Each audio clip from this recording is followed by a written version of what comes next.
I don't think it's inevitable. And that's one of my missions in life, is to get people to stop thinking that.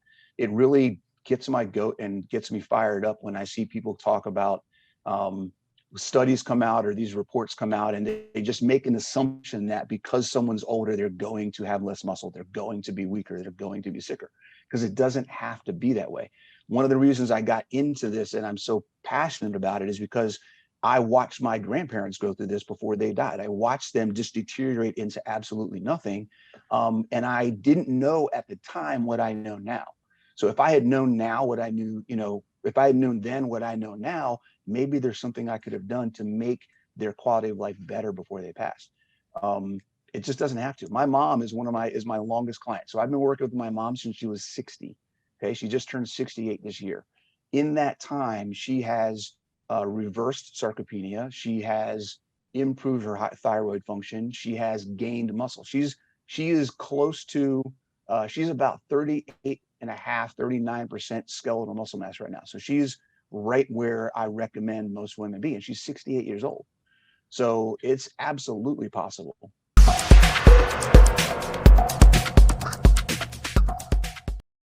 Good, man. It's good to see you again. Hopefully things are doing well. You're still out are you still out in Nebraska? I think that's where you were, in Omaha or something like that. No, that's where we met. I'm in Baltimore, actually. I'm on the East Coast. Never mind. For some reason I had you. Well, I remember I met you there. I wanted to, some of a lot of people were mentioning that you're starting well, I'll tell you what, before we get into that, Bronson, just remind the folks that are listening here and then on YouTube a little bit about your background before we get into some stuff. So, gosh, I don't know how far back we want to go. So I'll be 50 in May.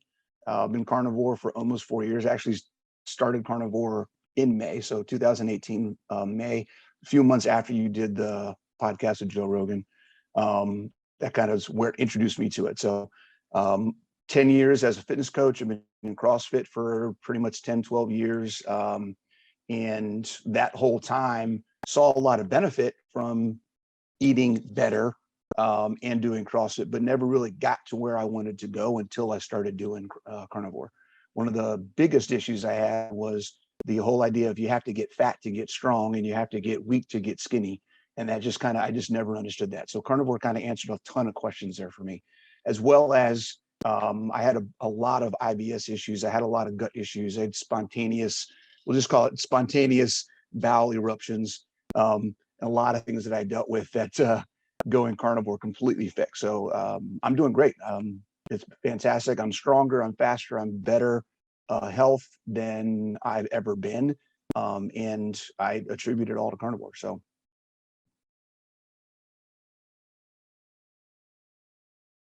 Sorry, I had to unmute myself. Yeah, I mean, I think that, kudos for you about to turn 50 and you feel like you're in great shape. I know I just turned 55 and I'm still, hitting PRs in the gym, which is pretty cool, and started in the sport and all that stuff and really enjoying that. One of the things that, I get a lot of people that will tell me, that, hey, you don't need to do a carnivore diet. You could just eat a healthy, balanced diet and get the same results. And I mean, I'm sure you were doing that as somebody who's conscious about his health and fitness, and yet you still had issues. And this is the point I've been making, is that may work for a lot of people, but it doesn't work for everybody. And there's people that have issues that by removing, certain foods, whether even those wholly, angelic vegetables, sometimes you have to remove that to get better. And it's something that a lot of people find to be, they can't wrap their head around that. So, I mean, were you eating, before going to carnivore, were you eating a relatively healthy, quote unquote, balanced diet, or what were you eating?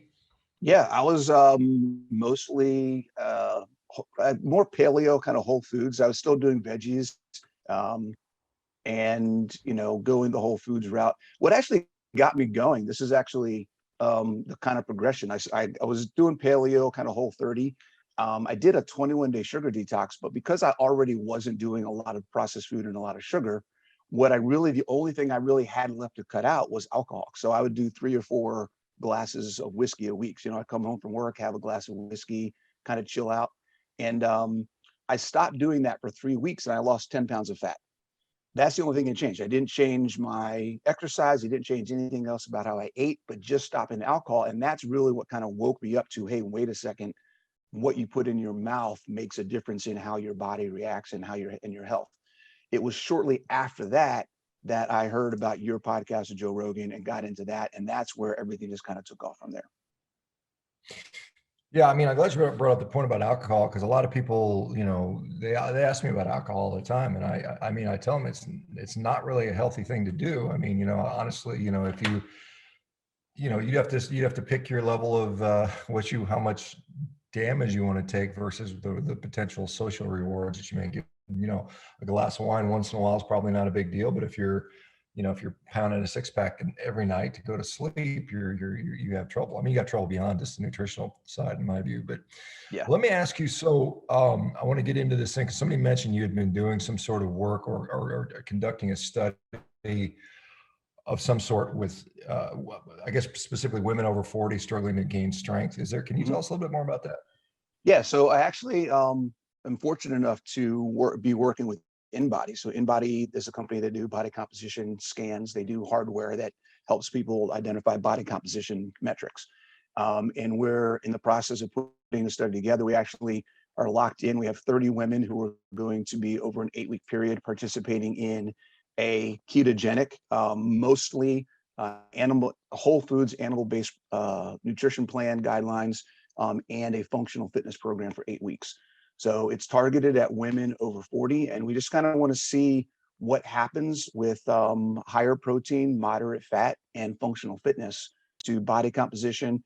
We're looking at potentially adding in some blood work things, you know, and stuff like that. But and then also performance. So we'll be tracking strength and endurance and condition, just general conditioning metrics over those 8 weeks. So we want to get a broad set of data to kind of show what could happen and what happens.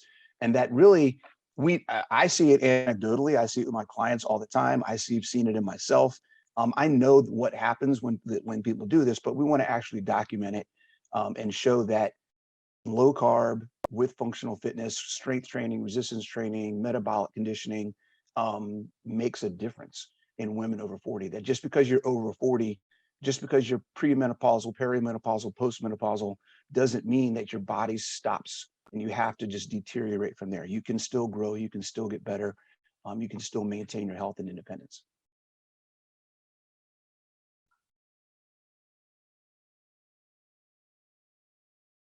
You're muted again. Yeah, I don't know the results of that will surprise anyone unless they turn out to be negative, which I'd be surprised by. But I think, you know, we've got data on octogenarians and nonagenarians, 80s and 90-year-olds that, you know, you had some strength training and they're able to put on muscle. So 40 is, gosh, that's still, I mean, I look at 40 like I was a young man. I was still a teenager when I was 40, in my view. Yeah. Looking back to, you know, 15 years later. But I mean, it's something that, so how, I mean, how tightly are you guys monitoring the diet, that type of stuff? Is there a prescription for how much protein they're eating? I'm just kind of curious as to what your metrics are. So, you know, so this is all going to be self-reported. So they're going to log what they're doing on a daily basis. They're going to be doing body composition scans once a week. But the prescription for the nutrition is essentially what my protocol is what I start people off at is 1-to-1. So if we use a body scan, we get what their lean mass is. So if you weigh 200 pounds and you have a lean mass of 150, then your target for protein is 150 grams a day. And your limit for fuel, so fat and carbs combined, is 150 a day. So we use that one number. So I'm not tracking calories. I don't give a crap about any of that other kind of stuff. I want you to try to get as much protein as possible, but manage your fuel intake. And we're also limiting them to 25 grams of carbs per day. So, you know, the focus is on whole foods, try to get as much animal meat as possible. You know, we're obviously doing the recommendation of stay away from processed foods, stay away from shakes, stay away from all that other kind of stuff, and try to make this as holistic as we can. Yeah, I was just trying to do some math in my head. That's somewhere 1,800 calorie-ish, something like that, 1,900 calories, maybe, depending on how much fat they eat with that. But are they, I mean, these people that are enrolled, the 30 women, is there, I mean, are any of them, I mean, morbidly obese? Are they all about the same size? I mean, I was kind of curious what their starting point There's might be. there's a little bit of a range. I wouldn't say, I don't think we have anybody, because we haven't done the metrics yet to baseline where everybody's at weight wise. That happens in about a week or so. But I don't think we have anybody that's in the 300 or 400s, at least not too many. What is the just, I'm just interested on the strength side of things. What is Yep. what is the functional fitness prescription going to look like for these folks? Yeah, so we actually Are they not? Are these all naive people that are not really trained before? Yeah, there's actually a combination. It's about split 50-50. We have some women who the most that they've ever done or the most that they're currently doing is walking or getting on a cardio machine. So they have they have options. There's a beginner program that they'll take part in that's basically body weight exercises. And then there's a functional program which includes body weight, but it also has kettlebells, resistance bands, dumbbells, medicine balls, things like that. So there's two different prescriptions, and we're going to segment and kind of compare data between both of them. And just, I just don't know InBody. I mean, I think I've kind of maybe heard of it before, but I really haven't looked into what exactly is InBody. You said you work with those guys. So what are they doing? So InBody is really fascinating. I was introduced to InBody when I owned my CrossFit gym a few years ago. And it changed everything about my business because it gave me a way. So they make devices that do based on electrical impedance, bioelectrical impedance devices that help you kind of measure your body composition. So not just how much you weigh, but what your body fat is, what your skeletal muscle mass is, what your lean body mass is, fat-free mass, that kind of stuff. So you can actually see the progress of how your body's changing way beyond just your weight. Some of the machines, the higher end commercial machines, can look at intracellular hydration and a bunch of other stuff. So when I got it for my gym, it really just changed the whole dynamic of what I was doing because I was able to actually show health progress, not just weight progress, and kind of compare what people are doing to you're growing muscle, you're losing fat, keep doing what you're doing. Because weight doesn't really tell us anything. We talk about, BMI and how useless that number is. And this kind of breaks that down. So they've actually designed and they have some at-home products. And that's part of the other thing that we're testing in this study is, the idea of being able to manage. From my perspective, I'm a coach, I work virtually, right? But I can still manage and get information from my clients without having to do caliper testing or do any of that other kind of stuff because their machine that they have at home can do it all for them. Yeah, one of the things you mentioned hydration, because one of the problems traditionally with these, electrical tests was, how hydrated are you? You go and drink, 3 cups of water before you're gonna represent more lean mass. So has that been solved yet, or is it still, you kind of how do you standardize that from a lean mass standpoint? Yeah, it's still an issue because I mean it's how strong the current is that's going through you, and it's all based on equations and estimations and things like that. But the way that you get around that is one, you try to do it at the same, you put yourself in the same condition every time you do a scan. So it's recommended to do it in the morning when you get up in the morning, right? You're fasted the longest, you had the least amount of activity. Get up, walk around the house, go get your coffee going, take a few minutes to get your body kind of awake.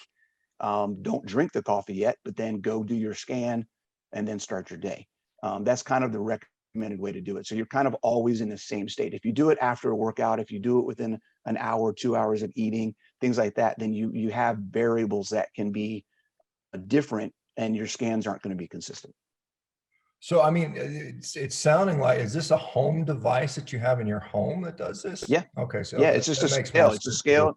Yeah. It's just a scale. It looks like a regular scale, but it has electric sensors on the bottom. You have a little handle that you pick up that has electric sensors. So it has 6 points of contact where it goes through your body and kind of does all these measurements for you. Gotcha. Okay. Yeah, that makes sense there, from doing it at home. Because otherwise, a lot of these places, if you have to go to a center, obviously you got to get an appointment and it's got to change time of day and that type of stuff. So interesting on that. So let me ask you, I'll tap into your fitness knowledge here about, different goals that people might have. And, forever I've been telling people you need to have more lean mass, you need to be stronger. Muscle is so important. And I'm sure you agree with that. And the literature, I think, agrees with that as well. But what are you finding for most people works? And obviously what works for me is not going to work for a sedentary 50-year-old perimenopausal woman. I've been training for 40 years like a maniac. And so I got to do, you know, my requirements are going to be harder to make muscle than someone else's. But what is your experience, and perhaps what the literature shows seems to be sufficient, necessary, sufficient to get things done? You know, I know it's a broad category, but if you can kind of Yeah. touch on some. Yeah, I think it's like you said, it's going to be different for everybody. The more I think the more you're using your body in what, you know, I like to start people off with understanding that there's movements that our body needs to do. We call it functional fitness because we're trying to improve the function of our body and what we do every day. So there's 7 essential movement patterns that everybody needs to be able to do. So walking is one of them, but if that's all you're doing, then you're kind of missing out on the broad range of actually improving what you can do in your life. So being able to squat, lunge, bend, twist, carry things, push things, pull things, those are the types of things that you should be doing against some form of resistance. Now, what that looks like for people may be different. If you've never done anything, you're just trying to get off the couch, maybe that means just getting up and down off your couch, walking up your stairs a little bit, and you basically just keep doing whatever you're doing until it becomes easy, and then you find a way to make it more challenging. So keeping that challenge always in front of you, with resistance, with some kind of weight. And I have people that I say, hey, look, the first step may be walking around your block. And then when that becomes easy, maybe you grab some bottles of water and carry some water while you're walking around the block. So just trying to do something to add a little bit more each time is what's going to take you forward. Yeah, and you know, like I said, I'm somebody that's always trying to progress, but there's sometimes where, you know, you kind of like, you know, you just need a break. You know, how do you build that in? I mean, you know, obviously, you know, like the easiest answer is to say just keep grinding. I find as I've gotten older, particularly prolonged breaks, which I almost never take, are really take a long time to recover from. If I happen to take you know, a week off of training, which happens about once every 6 years, it seems like it takes me 3 or 4 weeks to recover from that for some Yeah, reason. So is there any sort of guideline on building in breaks and that type of stuff for somebody that's supposed to absolutely. train? Yeah, I yeah, like to train. I train every day of the week, you know, even multiple times a day if I could, if I had the time to do it. I just don't, unfortunately. sure. Yeah, to get a little bit exercise sciencey, there's the concept of maximum recovery volume. So from a limit perspective, everyone has to kind of gauge, you know, if I work out 3 days in a row, do I need to take a day off, or can I do 4 days in a row and do the same type of work without seeing a decrease in my performance? So if you overwork and you start seeing a decrease in your performance, that's a sign that you should probably be taking a break. Um, Most people, if they're just beginners, if they're just getting started, usually 3 days a week is enough initially. You can work into 4 or 5 days a week, but it kind of is gauged by what your goals are, what you're trying to do, and then your lifestyle, your schedule, things like that. So for most people, I don't think 5 days a week is unrealistic, and most people don't need more than 5 days a week. That's one of the benefits of having the variety. When we talk about like the 7 essential movements, that's just one set of components in fitness. There's 20 total components when you talk about all the aspects of what we can train physiologically, and neurologically and biologically. And that variety in and of itself kind of builds in an opportunity to rest one thing while you're working something else. So if you're in a good program, there's built-in rest for areas because you're working on one thing, something else over here is resting. But then you should also take general rest at least once or twice a week for most people. Do you find, I've seen the concept, and certainly there's some literature that talks about this, the concept that carbohydrates tend to be protein sparing to some degree. And, you know, if you have people that are eating very little carbohydrates, should they in turn then eat more protein than someone else? Do you see any relationship between those two concepts? No, not really. Protein is protein. You need protein. I don't see why it matters. We need protein. Most people don't get enough, and they're not going to see a negative benefit from getting more. So the comparison of do you need more protein with carbs or not, Carbs don't help muscle protein synthesis. Carbs are a fuel. They actually, in my opinion, they actually inhibit because they're more inflammatory. So the process of recovery takes longer. So what I've seen, and because we know that muscle growth is determined during rest and recovery phases. You don't grow while you're working, you grow when you're resting. So if you want to increase your lean mass, increase your muscle mass, the last thing you want to do is inhibit the recovery process. And that's what carbs do. So that's why being fat adapted and using fat as your primary fuel source is a benefit to recovery. Everybody I've ever worked with, their training volume has increased the lower the carbs intake is. And that's what we're looking for. I can, in my own personal experience, I found that my recovery is quite good, and I can do quite a bit of volume, and it's kind of funny every time, I've done a sport, people say, well, you're not going to be able to do that without carbs. And then I do it without carbs. And then they're like, well, like the jujitsu stuff I'm doing, you're never going to be able to handle rolling with guys that are eating carbs. And I have no problem at all. In fact, right. Even though I'm usually 30 years older than the guys, I'm still, keeping up with them and often doing very good against these folks. And so, do you see any, 1 gram per pound of lean mass? I eat more than that. My lean mass at 240 is probably 210 to 215 pounds of lean mass, but I clearly eat more than 200 grams of protein a day. Many days I'll eat 300, even as much as 400. Is there a negative for me doing that you found, or you can point to, or any problem with that? No, I have not found anything. I have not found anything from a fuel perspective, from a body composition perspective, from a kidney perspective. We know people are afraid of it because too much protein is going to kill your kidneys. In fact, there's a few studies out there that show that people eating up to four times their lean mass in kilograms have actually shown no negative side effects, but improved body composition. So, eat as much as you want. Yeah, I think that's based on some of the work Tony on a few others have seen those studies with super high protein amounts, and I've actually just to further drive a point home on the kidney study, the kidney function.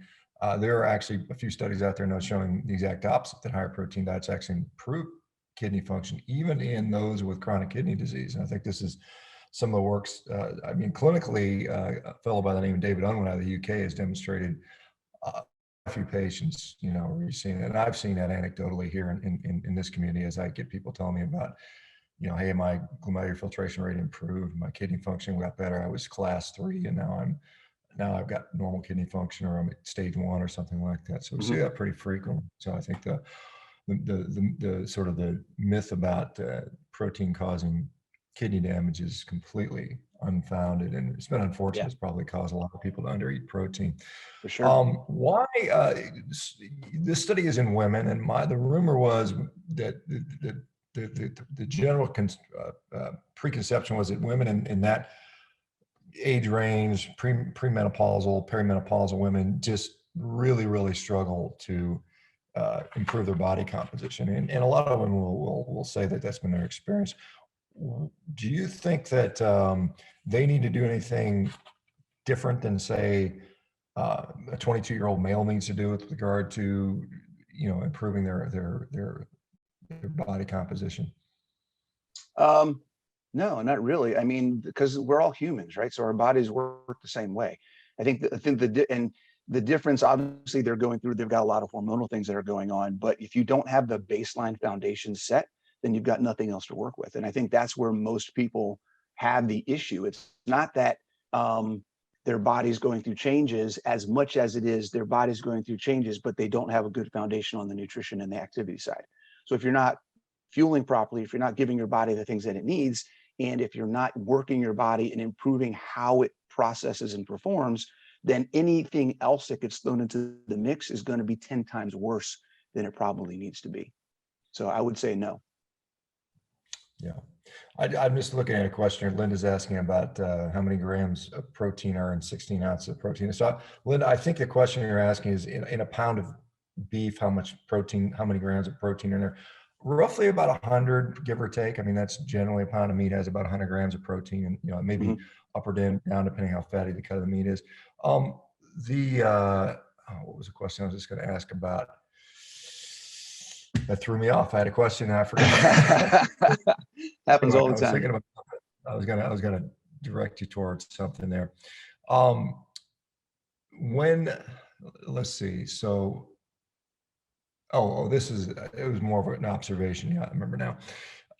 A lot of women in particular, for whatever reason, societal expectations and stuff, are chronically dieting to get as thin as possible. And they often do that by eating salads with next to nothing with them. And I think they're chronically under muscled, Very undernourished much. due to that.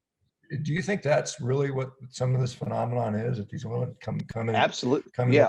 very depleted, I mean, they're talking about their juice cleanses and how skinny they can get it. And if you live on vegetable juice, you're going to get skinny, but your lean mass is going to go down the toilet. So, I mean, are you seeing a lot of women that sort of subscribe to that philosophy, and then they see the downstream negative effects down the road? Absolutely, 100%. The idea, I think it's not known well enough. People don't understand how important muscle is. So not only is it number one, muscle drives your metabolism. So if you want to have a functioning metabolism, and metabolism equals health, so it's the function of our body. So if you want your body to function well, you've got to have lean mass. And the other thing is, muscle runs most of our bodily functions. We don't think about the fact that unhealthy or lack of lean mass, lack of muscle, means we can't focus well. Our eyes are controlled by muscles. We can't digest well. Our intestines rely on muscles. We can't breathe. We can't pump blood. We can't procreate. Like, everything in our body uses muscles on some level. So it's not just, when you think about muscles, oh, it's biceps and quads and glutes. It's organs as well. So absolutely, I think lean mass, muscle is, and this is something that I've come into the realization as I've been really looking into the importance of muscle and why it matters so much. Muscle is the only organ in our body that interacts with our neurology. It interacts with our biology, and it interacts with our physiology. It's the only thing. So it has an interaction. It has a role to play in every aspect of our body. That's why it's so important. Well, yeah, I mean, I think our musculoskeletal system, or, particularly muscles, play a tremendous role in our overall health.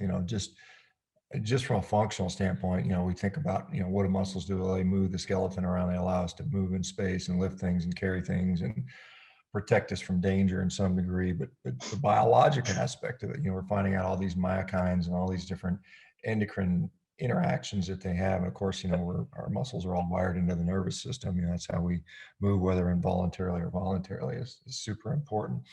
How much is too much? I mean, how much do you need? I mean, I guess it's a good question, because, it's like, well, if some strength is good, then I need to be Mr. Olympia. I mean, Sure. what is obviously I'm saying that kind of facetiously, but I mean, what is like a minimum requirement to see this benefit, or where, I mean, maybe not minimum, what, somewhat in a more, I guess I hate to use the word optimal, because it's so amorphous, right? Yeah. I mean, what's the reasonable amount of muscle to have to expect to see benefit? Are there metrics we can use? How much should I squat? How much should I bench press? How much can I deadlift? How much can I, whatever? I mean, there's all kinds of ways we can measure our performance. And they go back to the study. What are you guys going to be measuring from a performance standpoint, and how does it translate into health, and how much do you need? Yeah, so there's three questions there. So I'll try to see if I can break these down if I remember them. The first one is, from a strength perspective and performance, what do you need? You need whatever you're going to demand from yourself in your life. That's your bound. What do you want to do in your life? What do you want to be capable of? And then that's what you need to be able to function. So the target of what you're trying to accomplish is the target of what you're trying to train for. Okay, so for you, Dr. Baker, you're in BJJ, you're a rower, you do these things at a high level. So your requirement for physical capability is way higher than somebody who just wants to be able to go on a hike, play with the grandkids, or do whatever. But that's kind of how you bound what it is you're trying to do. It's the minimum effective dose. Yeah. Let me just, because, I mean, if somebody says, well, I just want to sit around on the couch and play video games, I mean, obviously, well, you don't need to do really anything, but Sure. let's just put the minimum barrier here is I want to be healthy and resistant from Yes. disease, and not necessarily Yes. performance goals, but just for basic health and longevity. Yes. Well, longevity always, I don't like to talk about longevity. I don't think anyone knows the answer. I've never seen a jacked 120-year-old walking around. So people that are saying, you're going to live a lot longer and healthier because of this, I'm always skeptical of that, because I've never seen me show me the money. But let's just say I want to have a relatively good health span. What are we looking Sure. at from that Sure. standpoint? Yeah. And that, it's hard to give specific numbers.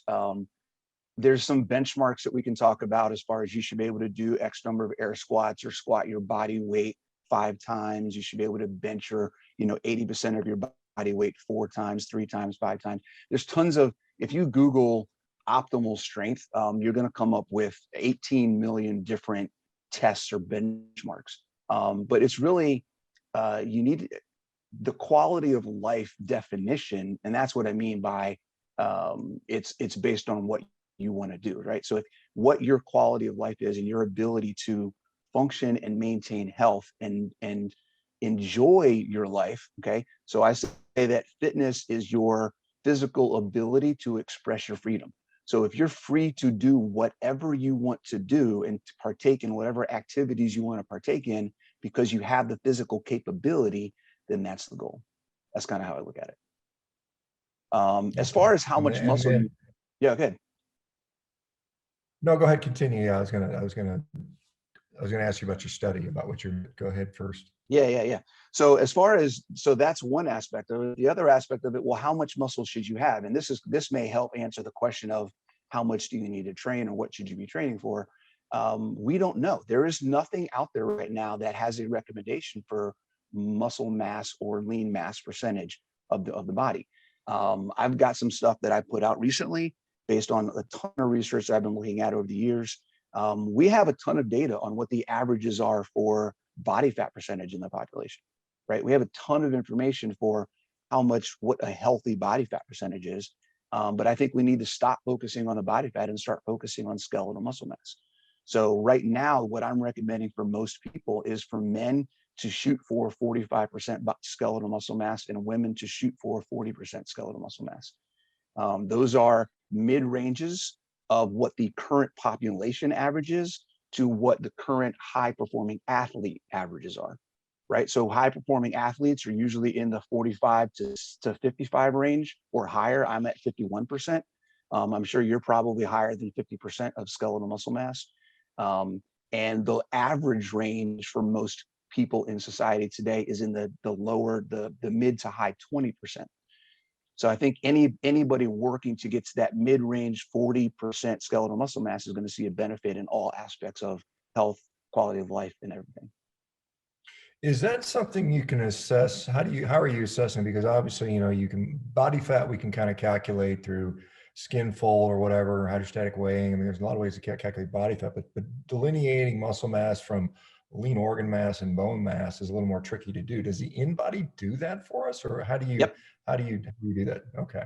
Yeah, it does. So the InBody will give you your lean mass, your skeletal muscle mass, your body fat percentage, your body fat mass, total weight, estimated BMR, gives a ton of information. And then you basically just take whatever your skeletal mass in pounds are, divide that against your total weight, and that gives you a percentage. Interesting. And I'm wondering how it just delineates between kidney weight and skeletal muscle weight. I'm just wondering how it figures that out. The science behind bioelectric impedance. The number of frequencies, there's a ton of different frequencies and the strength, the different frequencies, the time it takes from the signal to get from one part to the other, like all that kind of stuff. They've got that science all worked out. The reason I like InBody, there's a ton of bioelectric impedance products and companies out there. Okay. InBody is the only one that is established as a standard for scientific research. If you look at a lot of papers that do body composition studies or work on body composition information, a majority of them are using InBody devices. It's the most accurate, consistently accurate. It's way cheaper than a DEXA, and you can get them without having this giant thing that you need all over the place. So that's why I like them. they're, I don't know if you want to call laboratory standard, but they're at a higher level of performance than most other products out there. Yeah, that's interesting. And, like I said, I'm just wondering, in your experience, if you get on the InBody scale from one day to the next, is it pretty is it pretty consistent? I mean, like it's, I mean, I wouldn't expect to see a 5% swing in my lean body mass over a period of a couple of days. Like sometimes Correct. you get on a thing and, it's like, well, it's changed so much, but it's not physiologically conceivable that you could change your muscle mass 5% in a few days. And so are you finding like every day you hop on there, it's 51, 51.2, 50.8, 51.3. Sure. Is that pretty consistent for you? Yeah, it's very consistent. And if there's a change in anything, I can usually attribute it to something that happened the day before or the night. So if I go to bed 2 hours, 3 hours later, don't have don't follow my routine as far as what I'm drinking the night before, I'm dehydrated, I hop on there, it may be a little bit different. If I ate more than I normally would in a day, it may be a little bit different. So any changes are usually, there's something I can directly attribute what that change might be, but in general, they're very consistent. Do you find, well, I mean, we know this is the case. I mean, we look at aging populations, we're just going to see that number, that lean mass, that muscle mass trend downward, and body fat replaces that. Is that something that you find is inevitable? Are you seeing people that are staying, like that 50%, 45%, and maintaining that despite aging? Maintain or get better. Most of the people I work with, most of the people I work with get better. I don't think it's inevitable. And that's one of my missions in life, is to get people to stop thinking that. It really gets my goat and gets me fired up when I see people talk about studies come out or these reports come out, and they just make an assumption that because someone's older, they're going to have less muscle, they're going to be weaker, they're going to be sicker, because it doesn't have to be that way. One of the reasons I got into this and I'm so passionate about it is because I watched my grandparents go through this before they died. I watched them just deteriorate into absolutely nothing. And I didn't know at the time what I know now. So if I had known now what I knew, if I had known then what I know now, maybe there's something I could have done to make their quality of life better before they passed. It just doesn't have to. My mom is my longest client. So I've been working with my mom since she was 60. Okay. She just turned 68 this year. In that time, she has reversed sarcopenia. She has improved her thyroid function. She has gained muscle. She is close to, she's about 39% skeletal muscle mass right now. So she's right where I recommend most women be. And she's 68 years old. So it's absolutely possible and not inevitable. Where did she start out, just out of curiosity, from Zero. She started from zero. Well, she couldn't have zero muscle. I mean, she had to have some percent. No, where did she start out? So she didn't actually, I'm not sure. She didn't actually start tracking her muscle until a few years in. But her initial numbers, I can actually look it up. I actually have them. Hold on, give me 1 second. I can actually look up here. Let's see. When we started tracking with her, she was, let's see, percent. She was at about 30%. So she's in the past, 30 to 32%ish. So in the past this is 2017 is when we started. So in the past 5 years, she's gained 8% skeletal muscle mass. Yeah, that's probably 10 or 12 pounds of muscle, I'm guessing, or something like that, of pure muscle, which is pretty incredible for someone in their 60s. I mean, I don't doubt it, because I know it's possible. But sure. What I mean, and I'm sure she's seeing analogous strength improvements during as well, performance improvements. Is that absolutely? And that's and that goes to what you were asking about what we're tracking in the study. Is we're going to be tracking performance. So part of the program is there's an app that each of the participants will have on their phone. They do their workouts, they record their scores, they record the weight they're doing, the reps they're doing, how long it takes to do workouts, and we'll be taking all that information, doing a benchmark at the beginning, do a benchmark at the end, and kind of see what the different performance levels are before and after. Do you see that, I mean, I'm kind of predicting the answer will be yes, but I mean, the dietary recommendation you give somebody on, versus 6 months later, are they going to change to some degree as they get leaner and that type of stuff? Or more, she's put on more muscle mass, so ideally then she probably needs to eat more protein. Is that a fair thing to say? Or Yeah, I see a lot of people, and it's happened with me when I first started, 100 grams of protein a day seemed like a lot. And now 220, 250, I feel like, man, I need another steak. You know what I mean? Yeah, I think our body will say, hey, now that I have the things that I need to do, I'm doing something with my body. I need more to maintain and grow and be productive. Then yeah, I think people are surprised by how much they end up eating over time.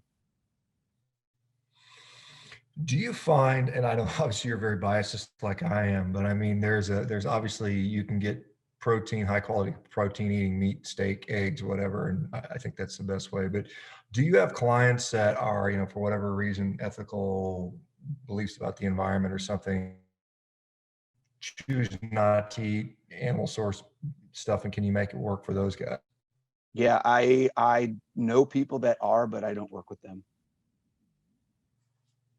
Do you find it, I can, I yeah, guess, I can, I yeah. try to give advice as much as possible, but the way I look at it is if you're not eating animal meat, you kind of have to be a chemist in order to get everything that you need.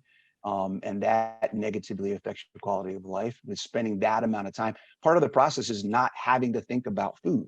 So if all you're doing is thinking about what you're eating and it consumes your life because you choose not to eat the most nutrient dense foods possible, you're making your life harder, and it just doesn't make sense to me. Yeah, and one of the things, and again, your study participants, it sounds like many of them are in the overweight obese category. I mean, I guess I don't know if you're Mhm. pre-screening or selecting for that. I assume you are. A lot of those people have a lot of psychological issues around eating, Yes. and how do you get them to sustain and stick to the program for, I can't remember how long you're going to run it for, 6 weeks or 10 weeks Yeah, or what, I eight can't remember what weeks. the Yeah, 8 weeks. eight weeks. How are you gonna get them? How do you think you're gonna get them to be adherent to this thing? Because that's a problem. Yeah, it is an issue. We're going to do weekly. We have weekly coaching calls. There's a group. There's a community aspect. So everyone's going to be in the same group. So we're going to have that group support aspect. We're going to have weekly calls with me talking about different issues and challenges and kind of giving them tips and things that they can do to stay on track. Um, but really, the benefit. This is one of the things I love about the whole foods animal based nutrition is that the food helps with sustainability. So when you're eating food that's nutrient dense, when you're eating food that your body can actually utilize and keeps you full, it makes it easier and it takes willpower out of the equation. So if you're full every time you eat a meal, you don't have to worry about, well, crap, in 2 hours, I'm gonna be hungry. What am I going to eat? There's less choices to make. Your body's satisfied and you don't have as many struggles to deal with on that side. Yeah, I'm into that. Like, obviously that's the message I've been sharing for quite some time. And I think it's, like I said, if you actually feed yourself nutrition, your Mhm. appetite seems to line up a little nicer. Um, when is the study going to commence? And I guess 8 weeks later it'll be done. Are you guys gonna publish in a journal somewhere? What's the plan on Yeah, that? so we're gonna. I think we start the beginning of March, is when the actual thing kicks off. We'll be doing a white paper. Depending on the data, I'm looking at publishing something, but we're kind of see what kind of data we get out of it and what specifically we want to show and compare if we do a paper like that. But yeah, I'd love to have a paper. I've never written a paper, so I'm talking to some other people about what that process is and how to go into it.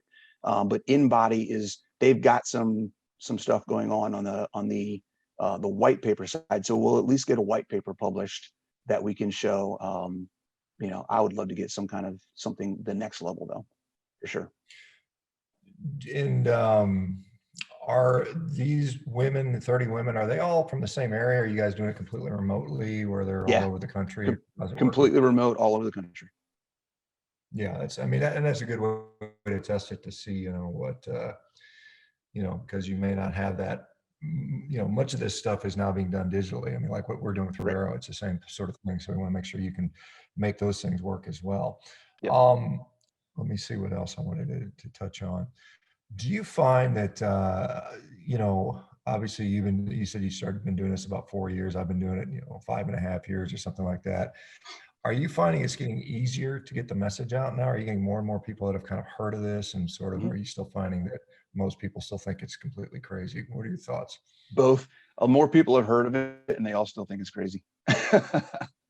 But I do get more, I think, sincere questions, and I think the difference is more in the questions before were like, "What are you doing? That's crazy."